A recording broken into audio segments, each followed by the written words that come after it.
in society if human rights are not protected and vice versa. Human rights cannot be protected in society without a strong rule of law.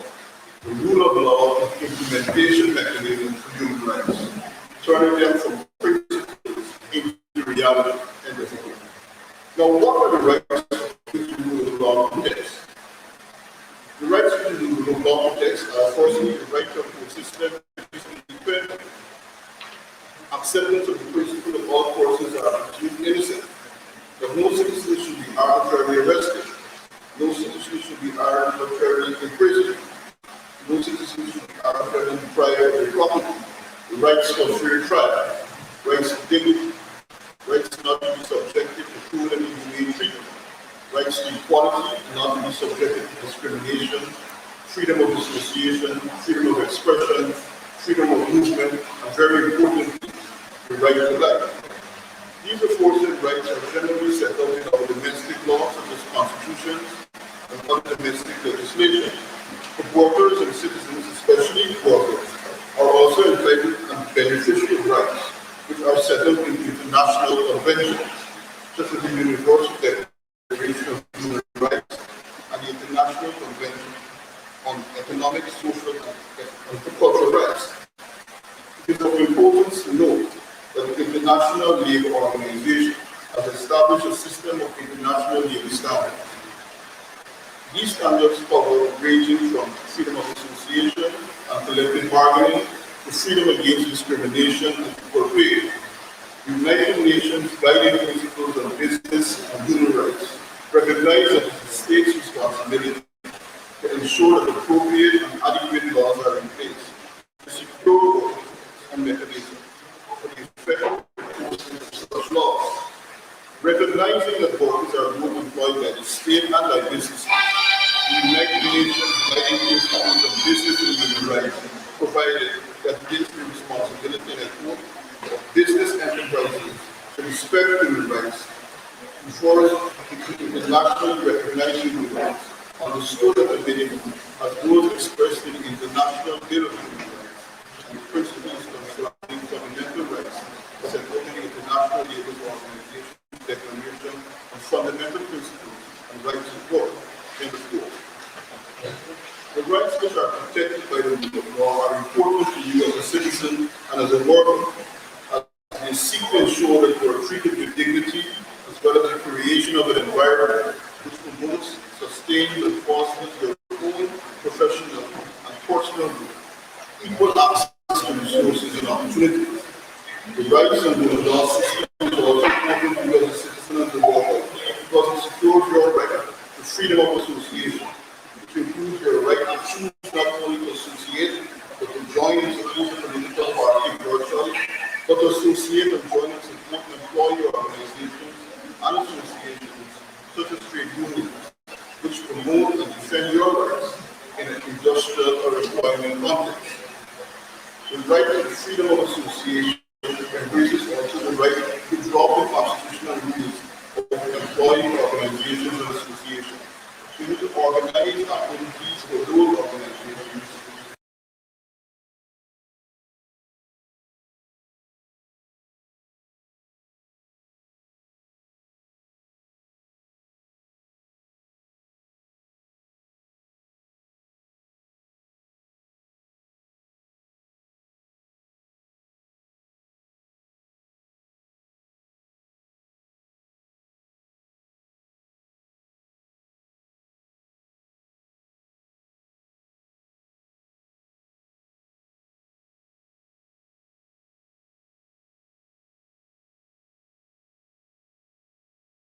Discrimination, and other forms of oppression. Now, let us examine briefly what is the state of the rule of law currently in Guyana. And I documented from research a number of items that I wanted to bring to your attention. In August 2020, Guyana Police Force arrested Mr. Christopher Jones, Member of Parliament, and searched his home, although Mr. Jones had a court order issued preventing such a search. The officers of the Guyana Police Force literally stepped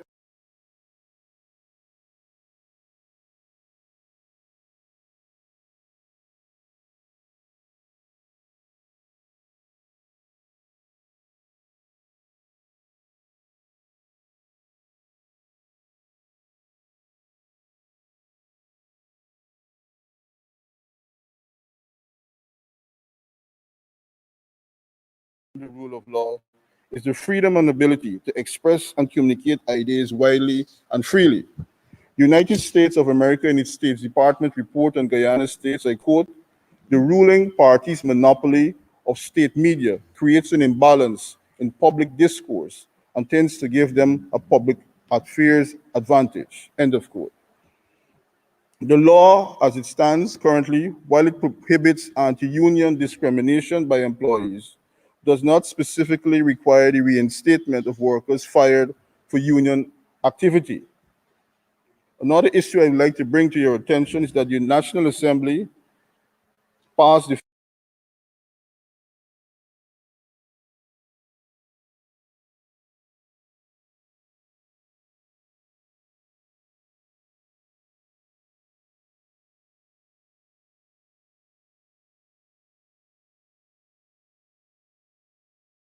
independence and autonomy as granted by the Constitution of Guyana nugatory.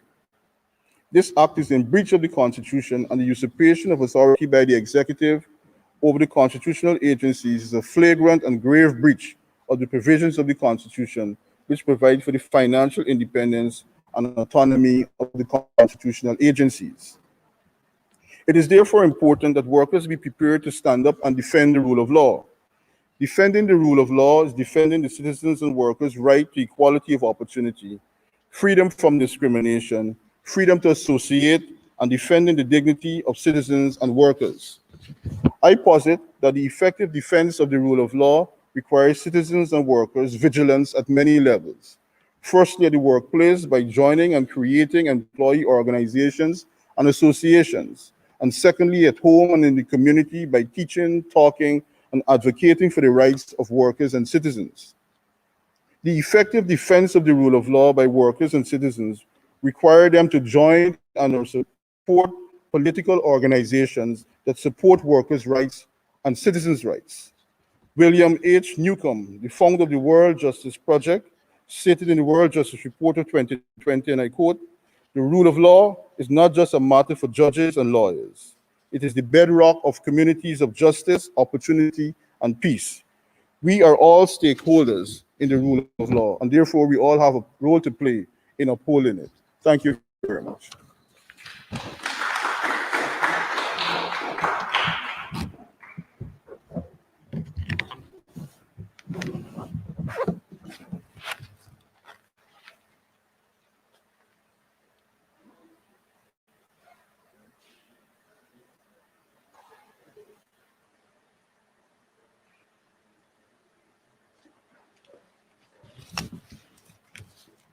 Now we've all listened to the presentation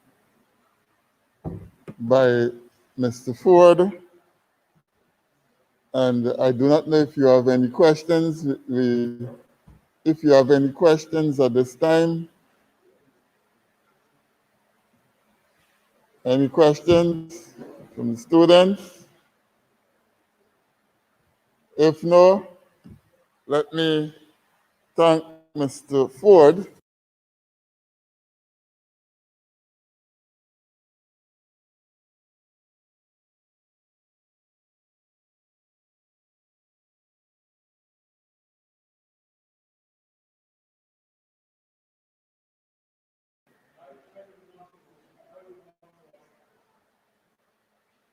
start the ball rolling, because I know there are students who will run for that.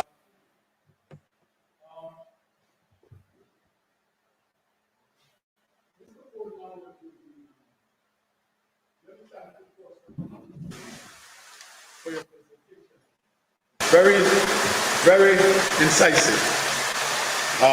You dealt with the question of rights in society.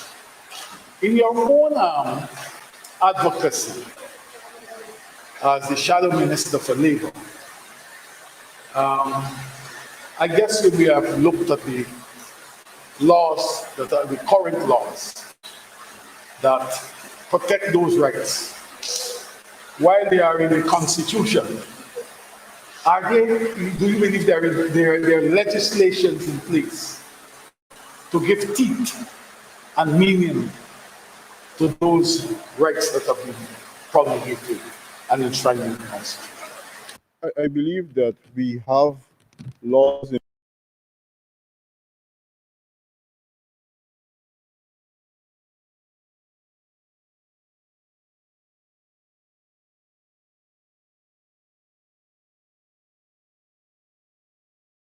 of the rights, and most importantly, in any system of rights, is the issue of the enforcement of rights. And I believe that the current legal system that requires the enforcement of labor rights and workers' rights to go through the ordinary high court system is disadvantageous and somehow nugatory of the effective implementation and the regard for those rights.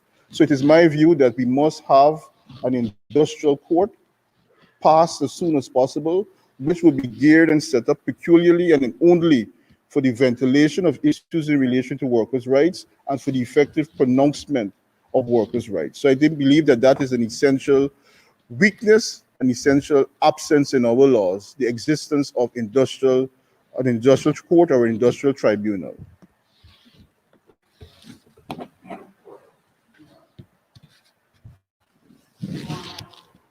You could come up.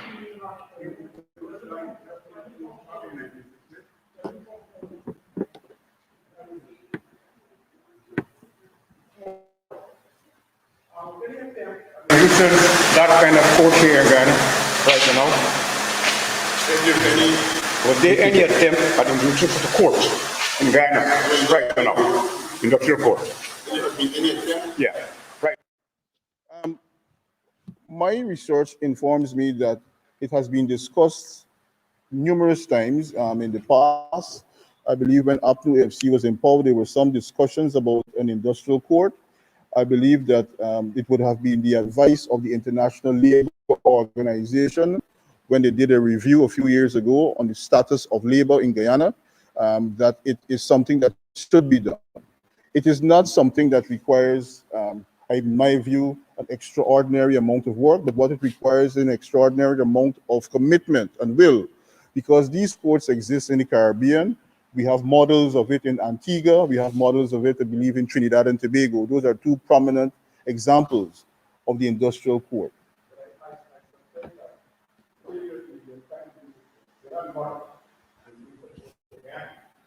We try to. So you did that model? Yes. So why are we on that way?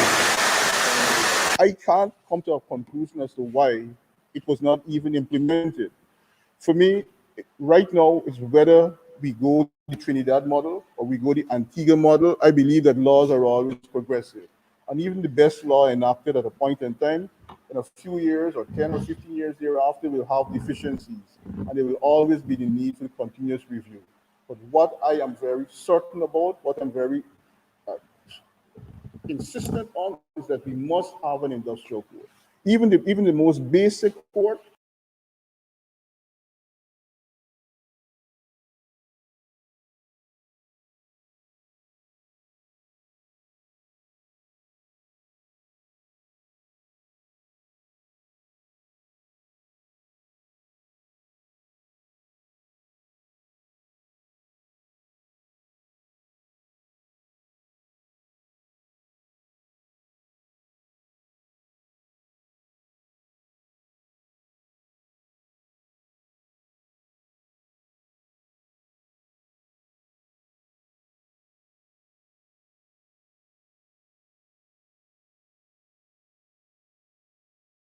held in courts. So what we would have done is file an election petition onto the National Assembly related election laws. That is the mechanism in which an election petition is filed. We were advised by persons who came. First, let me break it down into what the two election petitions contain. We call them the petition number 58 and the petition number 99. The petition number 58 questions the process by which a recount was held. A recount which was determined to be held by the Elections Commission. The Elections Commission brought in place an order under Section 22 of the Election Laws Amendment Act, and that order is Order 60, under which the recount was held. We complained and petitioned the court in that petition on the basis that first, the Elections Commission don't have that power under Section 22 to do any recount, to pass or the 60. They don't have the power under Section 22 because that section is unconstitutional. And because the Constitution specifically provided the Parliament with the power, and only the Parliament with the power, not just to pass laws, but to pass laws specifically in relation to election matters, that power could not be delegated to an election commission. The court has ruled a few days ago against us, saying that Section 22 is a proper section, is constitutional, that Order 60 is proper, and that Section 1, Article 162, I believe it was, of the Constitution provided GCOM with the power and Parliament with that power to delegate. We respectfully disagree with the decision of the court, and we are going to be filing an appeal against that decision. In relation to the other election petition, which was also dismissed by the court, and for which a preliminary hearing is fixed for the 14th of June, that issue in relation to those petitions dealt with what happened during the recount. The discoveries during the recount were remarkable. We discovered that thousands of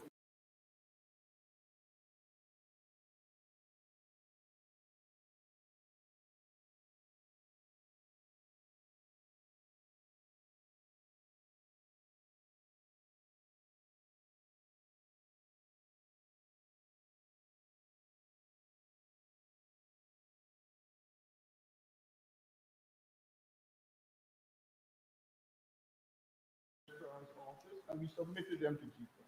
We also discovered that this election was not held in accordance with the law. We discovered that thousands of persons voted with certificates of employment. Certificates of employment are only to be used by persons who are employed by GCOM.